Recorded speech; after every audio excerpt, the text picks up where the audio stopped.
Everyone, thank you for tuning into another episode of Science into Another World News. This is going to be Sasquatch Story Time number 2. If you haven't seen number 1, go to my channel, watch number 1. I mean, you don't have to start with number 1. You can start with number 2. It's not in any order. So, I'm going to read to you a couple of stories about Sasquatch that has been seen over the years, different years. So I'm going to start with 1991, Bigfoot encounter in Minnesota. The News Herald of Grand Marais, Minnesota reported this story about an encounter with a Bigfoot near Wildmen, Minnesota in March of 1991. A Department of Natural Resources forester, Orvis Lunk, brought his car to a stop behind an upright, two-legged creature that was walking away from him. It wasn't a bear, but it was covered with shaggy red-brown hair. Fur was found on an overhang branch. They retrieved photograph and later sent the fur to the University of Minnesota for analysis. The creature was estimated to be 9 feet tall based on saplings which Lunk thought were the same height. After following the tracks a while, a commotion in some brush caught their attention, and the two men watched the creature emerge and lunge toward the river. It was mostly going on 2 legs, but occasionally dropped down to all 4. I was so surprised that I forgot to get a picture, said Lunk. The creature broke through the river ice as it departed. The men tracked the creature for 3 miles until the approach of nightfall ended their trek. A severe storm that night prevented plans to resume the search the next day. Okay, so then I now have another Bigfoot encounter story that happened in 1992. Encounter with a fanged Bigfoot. In January of 1992, the Dallas Morning newspaper reported an encounter near Hamilton, Texas, which indicates that some Bigfoot has fangs. In a letter, Daniel Fiscal said he and his family saw a large hairy creature while driving home one night from Stephenville. The creature was described as 7 or 8 feet tall, covered with hair, and having long arms that extended down to his knees. A human face showing 4 fang-like teeth, 2 on the top, 2 on the bottom, the rest flat like humans. It hurled the guardrail and ran off into the night toward the brush along the riverbank. In June of 1982, the Somerset, Pennsylvania newspaper, the American, ran a story of an unnamed witness to a Bigfoot encounter near this town of Somerset. Near the village of Skolton, south of Somerset, the owner of a home in that area saw something his children had told him about that year before. The homeowner awakened at 3 a.m. by barking dogs and saw a man-like shape looking in through his living room window. Whatever it was almost 9 feet tall and over 3 feet wide. It was completely covered with dark-colored hair and stood on his hind legs just like a human. The man turned on the front light and the creature was gone. All right, let's pick another story. There was one I was reading about.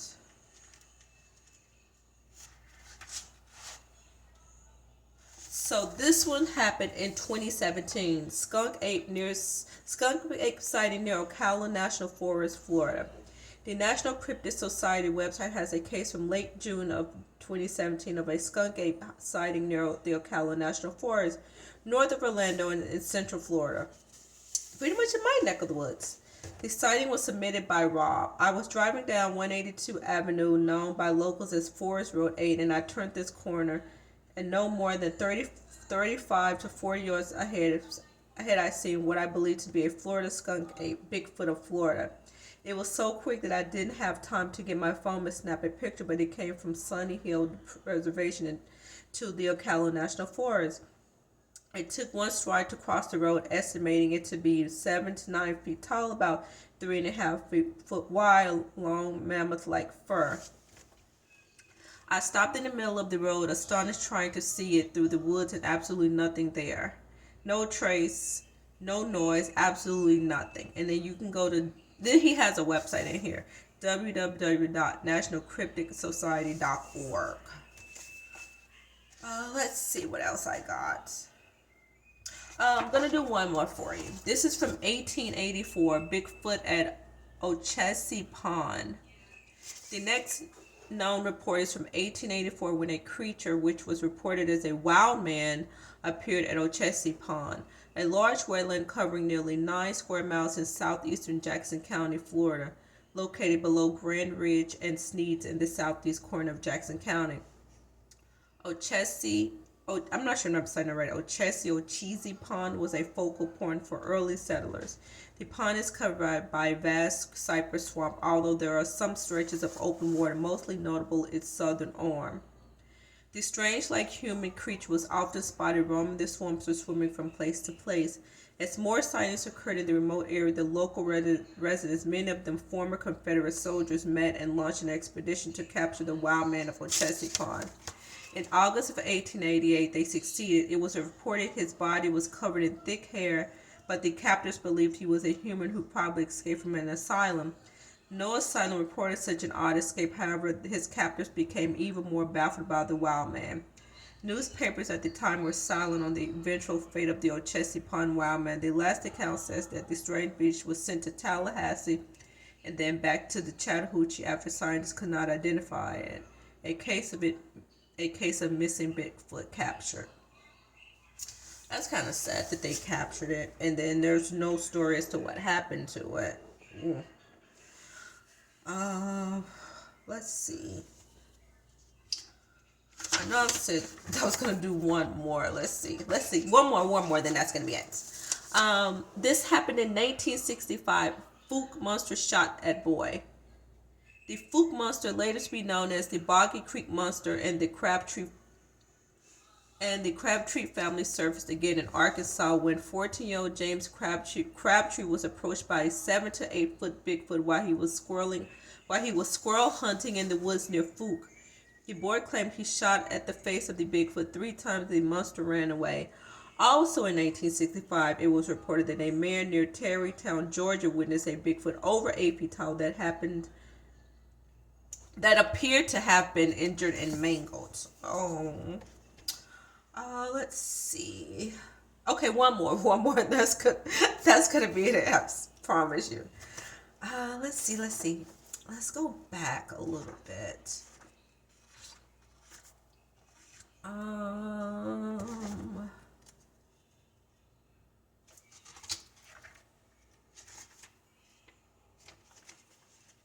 Trying to pick one.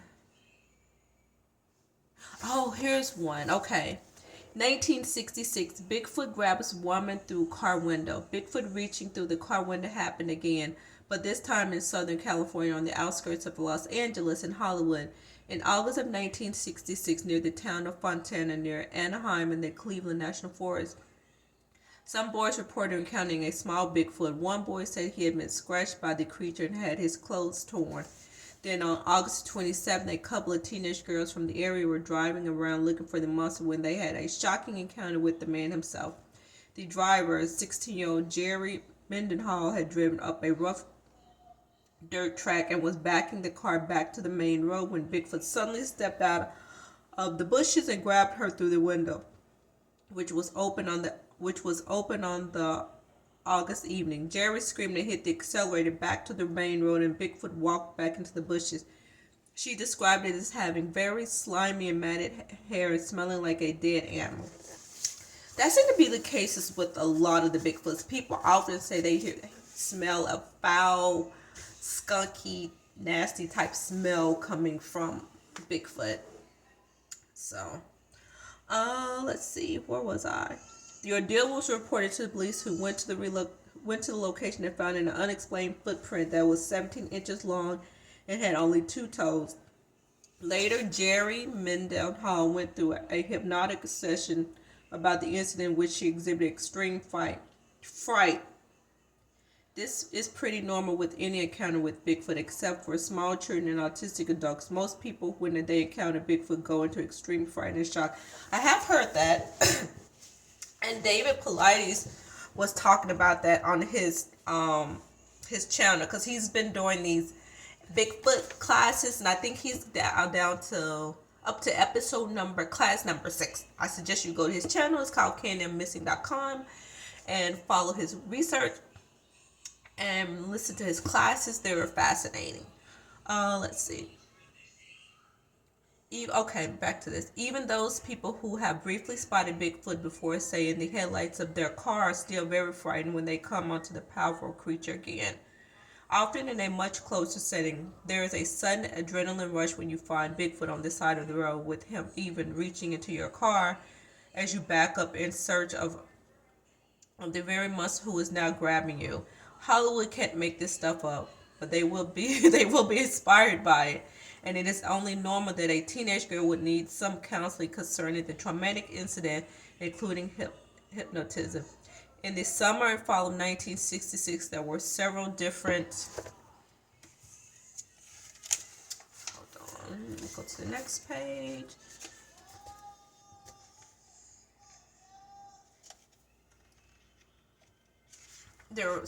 What is the next page?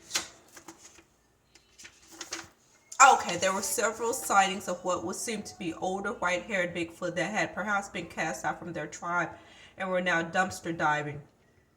Near Richland, Washington, a group of teenagers described a series of encounters they claimed happened when an 8-foot tall Bigfoot with whitish gray hair and red eyes in the.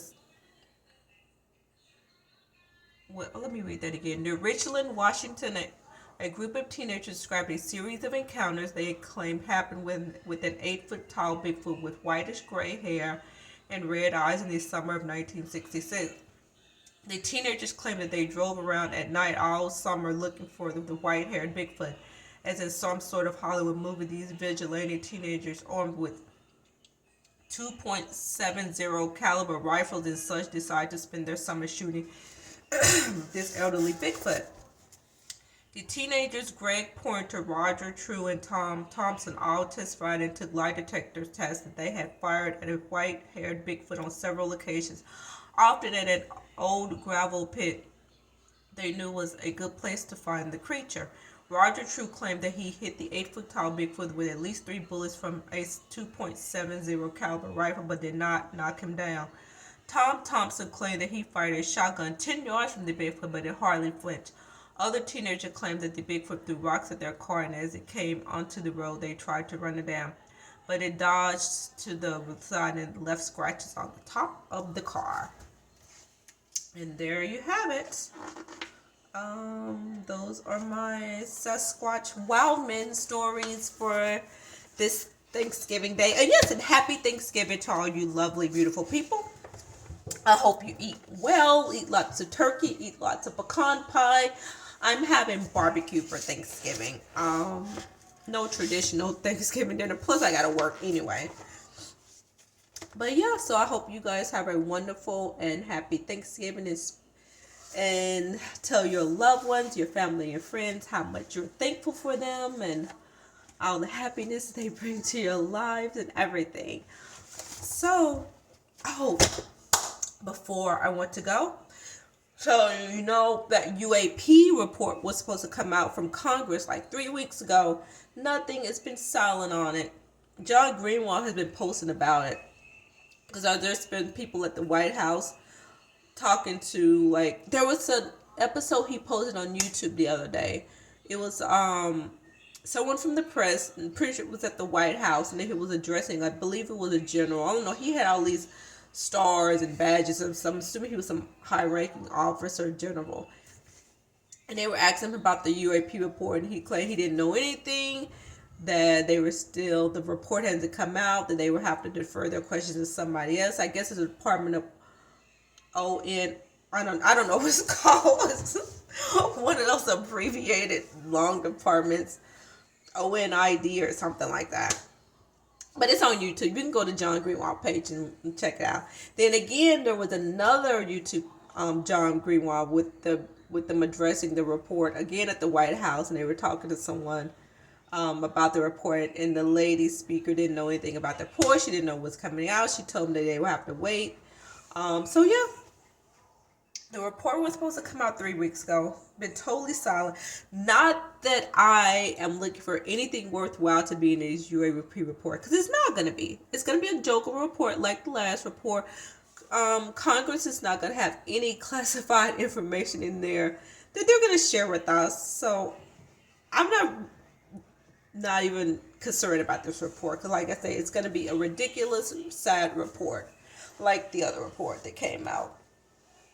The other thing I wanted to mention before I sign off was that poor guy who had his home raided by the FBI and the Air Force a couple of days ago. Might have been like 3 days ago. So his name was Aru, a Nevada man. Let me read this to you. A Nevada man who operates at a website focuses on the remote, formerly top secret U.S. military base Area 51. So he's been operating this site since 1991. 1981, he lives out in Rachel, Nevada, not that far from Area 51. He has two homes.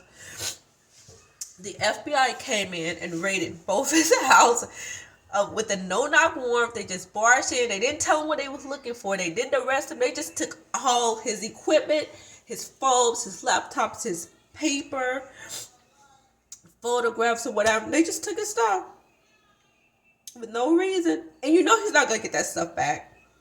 And I think they're doing that as a show of force, because I think they're getting to the point where they want to silence UFO researchers, and it all stems back to that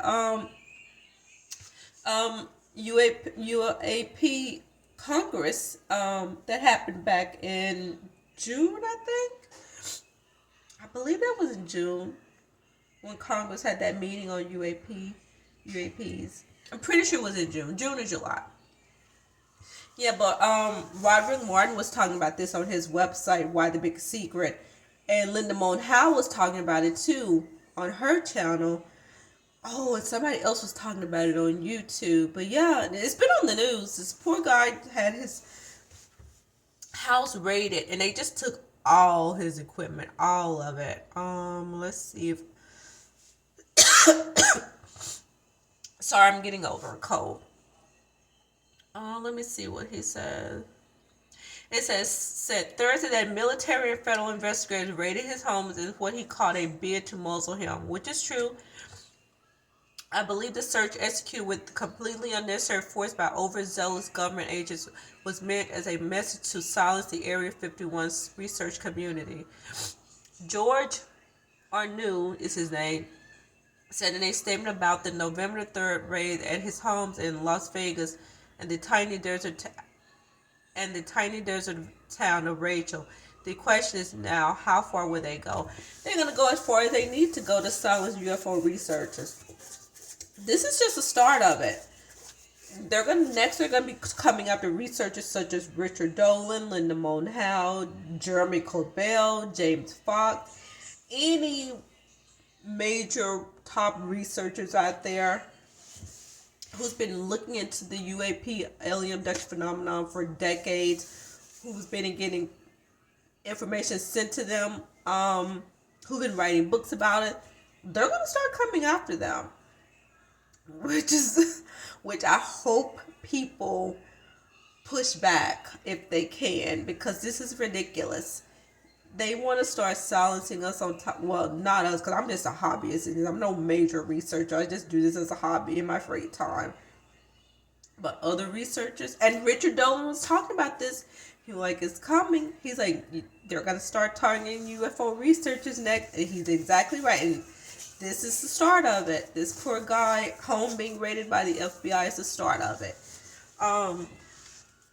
So yeah. Let's see if there's any other information. I know he got a lawyer.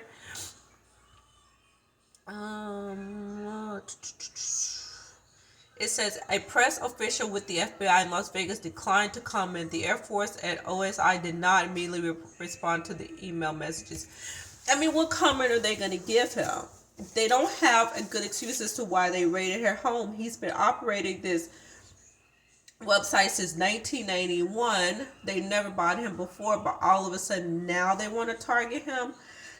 And Roderick Mark was talking about this on his channel when I was listening to it yesterday. And Why the Big Secret? It stems back to that Congress meeting about UAPs when that Congressman LaHood was talking about, well, what are you going to do about people who put information out there that's not credible to some extent?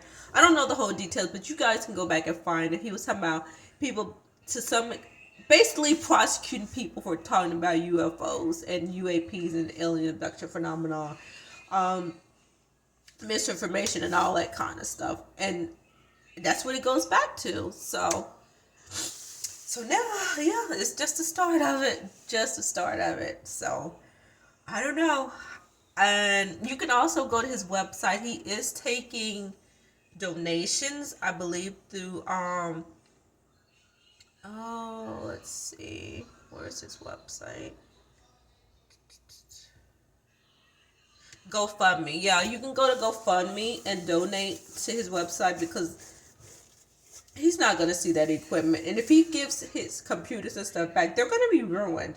They're going to be completely destroyed if he gets them back, which he's not most likely going to get them back. But this is just unacceptable that the government and the military wants to come in and just, where's our freedoms? What about our freedom of speech? I mean, the fact that this is happening should make people take a deeper look at the UFO, UAP, alien abduction phenomenon. That the fact that the FBI, along with the Air Force, wants to come in and silence a UFO researcher who's been doing this since 1991, and they never had a problem with it before. Now all of a sudden they want to come in and silence him. People, there's something there, and they want to just shut us up and keep us in the dark to what's going on with this UAP, alien abduction phenomenon. There is something going on. We are definitely being visited. There is someone here from somewhere else in our oceans, in our mountains, or whatever, and they've been here for a long time, and the government or military, whoever the secret keepers are, would like to keep us in the dark and keep us dumb and stupid to what's going on. But we just cannot let that happen. We just cannot let that happen. So, yeah. So I say, go to his website, support him, give if you can. Push back with whatever way you can. So, yeah. And again, that's it. That's all I got. Wish you guys a happy Thanksgiving, and I'm out. Bye.